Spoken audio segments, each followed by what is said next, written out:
आज की वीडियो में हम बात करेंगे हेयर ट्रांसप्लांट की कॉस्ट में होने वाले एक ऐसे स्कैम के बारे में जो काफी लोगों के साथ हो चुका है और काफी लोगों के साथ होता जा रहा है।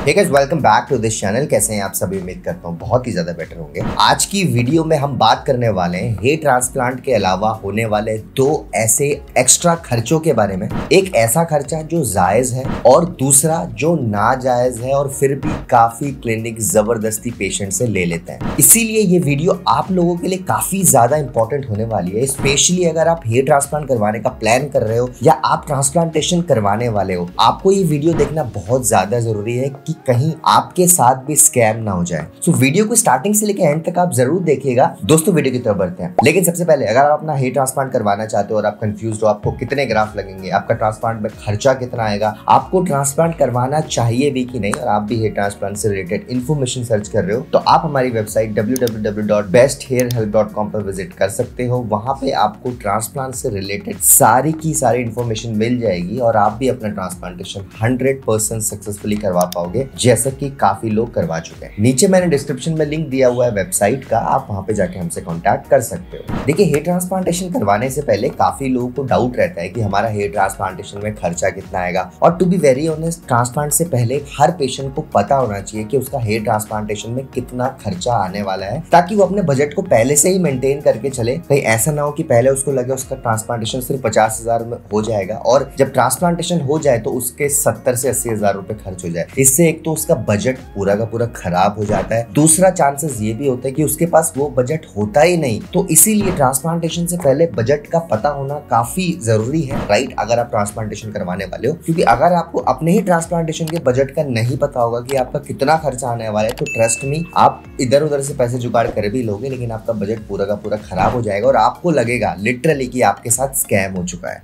और जैसे कि हम पहले भी बता चुके हैं कि जो हेयर ट्रांसप्लांटेशन में खर्चा होता है, उसका जो मेजर पार्ट है, खर्चे का जो मेजर पार्ट होता है वो ट्रांसप्लांटेशन सर्जरी का होता है। बाकी छोटे मोटे खर्चे और होते हैं जिसके बारे में हम आज की वीडियो में बात करने वाले हैं। लेकिन आपको भले ही वो खर्चे छोटे मोटे हो, लेकिन उसके बारे में आपको जानना बहुत ज्यादा जरूरी है, स्पेशली उन लोगों के लिए जिनको इन चीजों का कोई आइडिया ही नहीं है और बाद में उनको लगता है कि उनके साथ कुछ स्कैम हो चुका है। तो जैसे कि मैंने आपको वीडियो में स्टार्टिंग में बताया कि हेयर ट्रांसप्लांटेशन के अलावा दो ऐसे खर्चे होते हैं, एक जो जायज होता है और एक जो नाजायज, जो क्लिनिक फालतू में ले रही है, राइट। तो पहले हम बात करते हैं उन खर्चे के बारे में जिनको हम जायज वाली कैटेगरी में रखते हैं, राइट। और वो ऐसे खर्चे होते हैं जो आपको ऑलमोस्ट सारे ही क्लिनिक में देने पड़ते हैं हेयर ट्रांसप्लांटेशन के अलावा, और आपको पता भी होने चाहिए। नंबर 1 अगर मैं खर्चे की बात करूं वो है ब्लड टेस्ट, राइट। देखिए, हेयर ट्रांसप्लांटेशन एक सर्जरी है, राइट, और इंडिया में अगर आप कोई भी सर्जरी करवाते हो, छोटी से छोटी सर्जरी भी, उससे पहले आपका ब्लड का एग्जामिनेशन होता है, राइट, जिसको हम ब्लड टेस्ट बोलते हैं। अब हेयर ट्रांसप्लांटेशन क्योंकि एक सर्जरी है, राइट, ये बहुत छोटी भी नहीं है और बहुत बड़ी भी नहीं है, इससे पहले भी एक आपका ब्लड टेस्ट लिया जाता है, राइट, कि आप एक हेल्दी कैंडिडेट हो ट्रांसप्लांटेशन के लिए कि नहीं, राइट। अगर आपका ब्लड टेस्ट नॉर्मल होता है तभी आपका ट्रांसप्लांटेशन होगा, अगर ब्लड टेस्ट नॉर्मल ना आए तो आपका ट्रांसप्लांटेशन नहीं होता। हो सकता है आप लोग ये वीडियो देख रहे हो, आपके साथ ये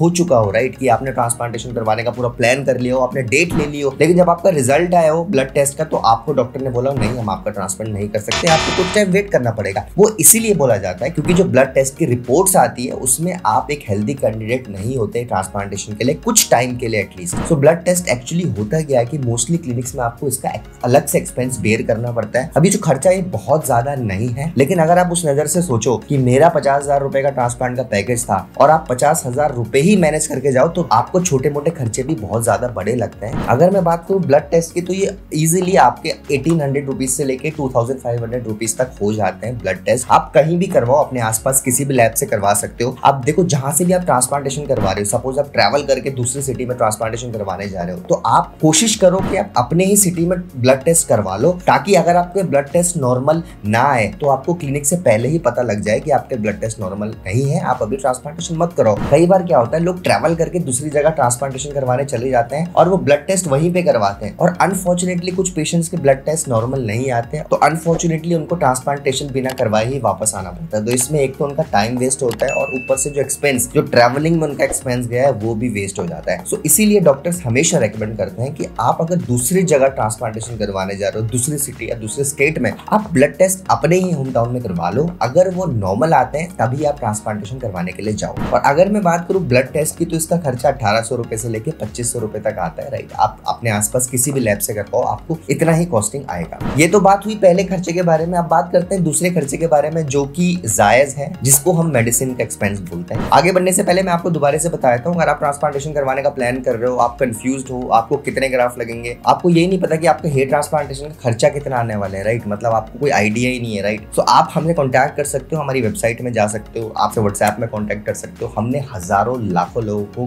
कंसल्ट किया है हेयर ट्रांसप्लांट से रिलेटेड, हमारे डॉक्टर्स ने जो हमारे साथ एसोसिएटेड है। आप भी जानना चाहते हो तो आप भी कॉन्टैक्ट कर सकते हो, ताकि आप भी अपना ट्रांसप्लांटेशन 100% सक्सेसफुली करवाओ। देखिए, आप कोई भी सर्जरी कराते हो, जैसे कि मैंने ब्लड टेस्ट के बारे में बताया, आप कोई भी सर्जरी करवाते हो, आपको उसके बाद थोड़ी मेडिकेशंस लेनी पड़ती है। बहुत जो छोटी सर्जरी होगी उसमें हो सकता है आपको 1-2 दिन के लिए मेडिकेशन लेनी पड़े। जो बहुत ज्यादा बड़ी सर्जरीज होती है, किडनी ट्रांसप्लांटेशन, बड़ी बड़ी सर्जरीज, वहां पे आपको महीनों तक मेडिसिन लेनी पड़ती है। Whereas in the case of hair transplantation, ये एक ना तो बहुत छोटी सर्जरी है, ना ये बहुत बड़ी सर्जरी है, बहुत नॉर्मल सी सर्जरी है। इसमें आपकी जो मेडिसिन होती है वो 1 हफ्ते से लेकर 10 दिन तक दी जाती है ट्रांसप्लांटेशन के बाद, जिसमें स्वेलिंग की मेडिकेशन, इचिंग की medication, antibiotics and pain killers होते हैं। और मोस्टली क्लिनिक्स में इसका एक्सपेंस भी आपको अलग से बेयर करना पड़ता है। अब अगर मैं इसके एक्सपेंस की बात करूं, तो ये भी 1200 रुपए से लेकर 1500 रुपए तक आपको इजीली मिल जाती है, हफ्ते भर की आपकी मेडिसिन अगर आप लेते हो। और ये मेडिसिन आपको 1 हफ्ते से लेकर 10 दिन तक ही लेनी है। उसके बाद अगर डॉक्टर आपको रेकमेंड करे तभी आपको लेनी है। तो देखिए, हम जो वीडियो बनाते हैं, वीडियो में आपको बताते हैं मेडिसिन से रिलेटेड, ट्रीटमेंट से रिलेटेड जितनी भी चीजें, वो जो वीडियो होती है वो पहले डॉक्टर्स के पास जाती है, जितने भी डॉक्टर्स हमारे साथ एसोसिएटेड है। जब वो इन वीडियोस को देख के ग्रीन सिग्नल देते हैं, तभी हम ये वीडियोस आपके सामने लाते हैं। तो आप जो भी वीडियो में कंटेंट देख रहे हो, ये सारे डॉक्टर से वेरीफाइड कंटेंट होता है। और एक डॉक्टर्स नहीं, हमारे पैनल में काफी ज्यादा डॉक्टर्स है, तो जितनी भी वीडियोस हम बनाते हैं वो सारे डॉक्टर से वेरिफिकेशन के बाद ही बनाते हैं। तो अभी तक हमने 2 खर्चों के बारे में बात कर ली।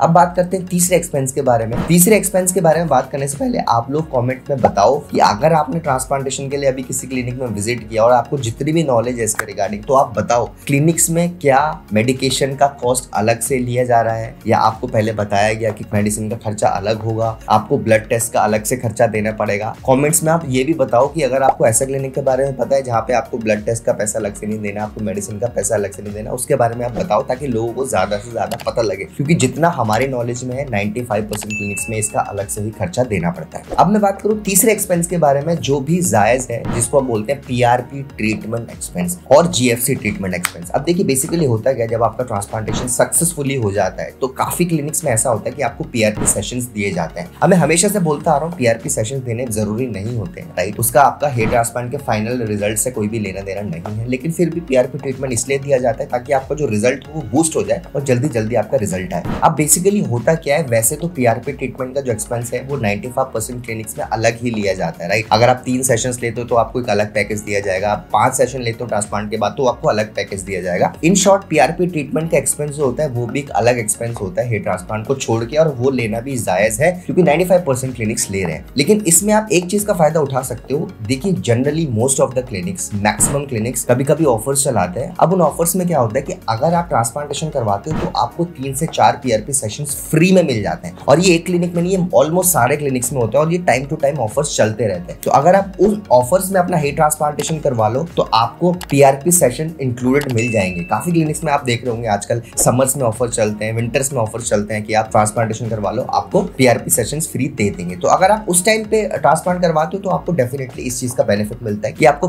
PRP ट्रीटमेंट कॉम्प्लीमेंट्री मिल जाता है। अभी तो हमने बात करी उन खर्चों के बारे में जो कि लेना जायज है और जो कि पेशेंट्स देते भी हैं तो उनको इतने ज्यादा इश्यूज नहीं होते। अब हम बात करते हैं एक ऐसे खर्चे के बारे में जो कि नाजायज खर्चा है, फिर भी इंडिया में कुछ क्लिनिक्स ये खर्चा एक्स्ट्रा ले लेते हैं और इसको आप स्कैम जरूर बोल सकते हो। देखिए, बेसिकली होता क्या है, कुछ क्लिनिक्स में पहले तो ये बहुत ज्यादा हुआ करता था, अभी ये काफी कम क्लिनिक्स में हो रहा है, लेकिन फिर भी हो रहा है। अब आप ट्रांसप्लांटेशन सपोज करवाने जाते हो, राइट, आपने ट्रांसप्लांटेशन करवा लिया, आपका पैकेज था सपोज 50,000 का पैकेज मान लेते हैं, राइट, 50,000 में ट्रांसप्लांटेशन हो गया। अब जब आप पैसे देने जाते हो तो आपको बताया जाता है कि ट्रांसप्लांटेशन के अलावा आपका एक OT चार्ज भी लगेगा, ऑपरेशन थिएटर चार्ज, राइट। अब देखिए, हेयर ट्रांसप्लांटेशन में जो आपका पैकेज बनाया जाता है ना, मैं जनरल ट्रांसप्लांटेशन की बात कर रहा हूँ, उसमें आपका OT चार्ज हमेशा इंक्लूड ही किया जाता है, राइट। ऐसा नहीं है कि आपका अगर सपोज 50,000 का पैकेज है तो आपका OT चार्ज इंक्लूड नहीं है। उसी में आपका ओटी चार्ज इंक्लूड होकर ही वो 50,000 रुपए का बनाया जाता है, राइट। लेकिन कुछ क्लिनिक्स क्या होता है कि ओटी चार्ज अलग से ले रहे हैं, राइट, जिसका कोई सेंस नहीं बनता। हाँ, अगर आपने सपोज एक डेट फिक्स करी थी ट्रांसप्लांटेशन लेने की, राइट, कि मेरा 10 तारीख को ट्रांसप्लांटेशन, और आप 10 तारीख को ट्रांसप्लांटेशन इंटेंशनली नहीं करवा रहे हो, आपका प्लान चेंज हो गया, तो उसमें ओटी चार्ज लेना बनता है, क्योंकि वो ओटी आपके लिए बुक हुआ था उस दिन के लिए, एंड आप ट्रांसप्लांटेशन जब नहीं करवाए, तो किसी ने भी उस टाइम पे ट्रांसप्लांटेशन नहीं करवाए, तो वहां पे ओटी का एक्स्ट्रा चार्ज लेना या डिडक्ट करना बनता है। लेकिन अगर आप ट्रांसप्लांटेशन करवा रहे हो तो उसमें ऑब्वियसली ओटी चार्ज इंक्लूडेड होता है, उसमें आपको ओटी चार्ज एक्स्ट्रा देने की जरूरत नहीं पड़नी चाहिए। तो इसीलिए आप कभी भी ट्रांसप्लांटेशन करवाओ, आप ये चीज मेक श्योर कर लो पहले ही क्लिनिक से कि मैं जब ट्रांसप्लांटेशन करवाऊंगा तो मेरा ओटी चार्ज एक्स्ट्रा तो नहीं लगेगा। ट्रस्ट मी गाइस, अभी भी बहुत क्लिनिक्स में ऐसा होता है, लोग ट्रांसप्लांटेशन करवाने के बाद बहुत पछताते हैं। अब आपका ट्रांसप्लांटेशन हो गया तो आप कुछ कर भी नहीं पाओगे, राइट, आप पैसे देने ही पड़ेंगे। तो इसीलिए मैं आपको बता रहा हूँ, ये चीजें आपको जानना बहुत ज्यादा जरूरी है, स्पेशली ट्रांसप्लांटेशन करवाने से पहले। ट्रांसप्लांटेशन की कॉस्ट का तो सबको पता होता है भाई, 20 रुपए पर ग्राफ्ट, 25 रुपीज पर ग्राफ्ट, 30 रुपए पर ग्राफ्ट। और आपको ये भी पता है आजकल कि आपको ऑलमोस्ट कितने ग्राफ्ट लग सकते हैं, राइट। आपको नहीं भी पता होता, आप हमसे कॉन्टैक्ट कर लेते हो, आप हमें व्हाट्सएप कर लेते हो, आप वेबसाइट में जाके पता लगा लेते हो कि आपको कितने ग्राफ्ट लगते हैं, राइट। लेकिन ग्राफ्ट के अलावा आपको और कॉस्टिंग के बारे में पता होना चाहिए, अगर आप स्पेशली अपना बजट बना रहे हो।